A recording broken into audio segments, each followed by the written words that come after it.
নমস্কার। নতুন এই যে সিরিজটা শুরু হচ্ছে, এই সিরিজটা খুব ইন্টারেস্টিং হতে যাচ্ছে। তো আমি রোজ এই ভিডিওতে দুটো করে ইংলিশ ওয়ার্ড আমি বলবো।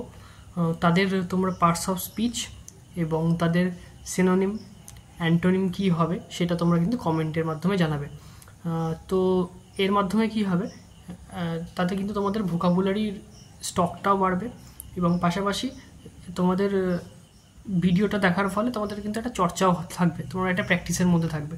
তো আমি খুব যেগুলো সাধারণভাবে কমন ওয়ার্ড এবং যে ইম্পর্টেন্ট, ঠিক আছে, কারণ ভোকাবুলারি তো শেষ নেই, কিন্তু তার মধ্যে থেকে কিছু ইম্পর্টেন্ট যেগুলো পরীক্ষাতে মাঝে মাঝে দেখতে পাওয়া যায়, ঠিক আছে, বা যেগুলো সাধারণভাবে ব্যাংকিংয়ের ক্ষেত্রে আসে ওয়ার্ডগুলো, সেই সমস্ত ওয়ার্ডগুলো নিয়েই আমি কিন্তু ভিডিওতে মূলত বলবো। তো আজকের যে দুটো তোমার যে দুটো ওয়ার্ড রয়েছে তাদের প্রথমটা বলছি এবং তারপরে দ্বিতীয়টা।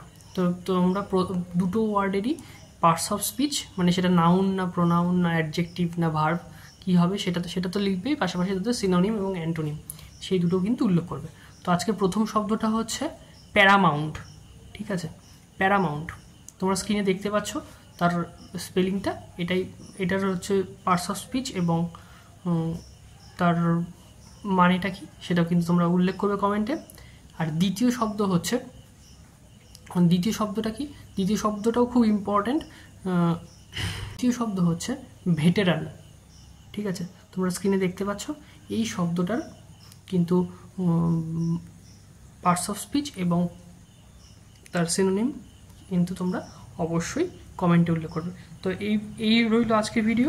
নেক্সট ভিডিও আবার আসবে কালকে। তো যদি সিরিজটা ভালো লেগে থাকে, যদি তোমাদের উপকার হয়, অবশ্যই ভিডিওটা বন্ধুদের সাথে শেয়ার করবে, ভালো লাগলে একটা লাইক করবে এবং কমেন্ট করে জানাবে। কমেন্টের মাধ্যমে অবশ্যই উত্তরটা কিন্তু জানাবে, ঠিক আছে। আর চ্যানেলে নতুন হয়ে থাকলে চ্যানেলটা সাবস্ক্রাইব করে দিও। দেখা হচ্ছে নেক্সট ভিডিওতে।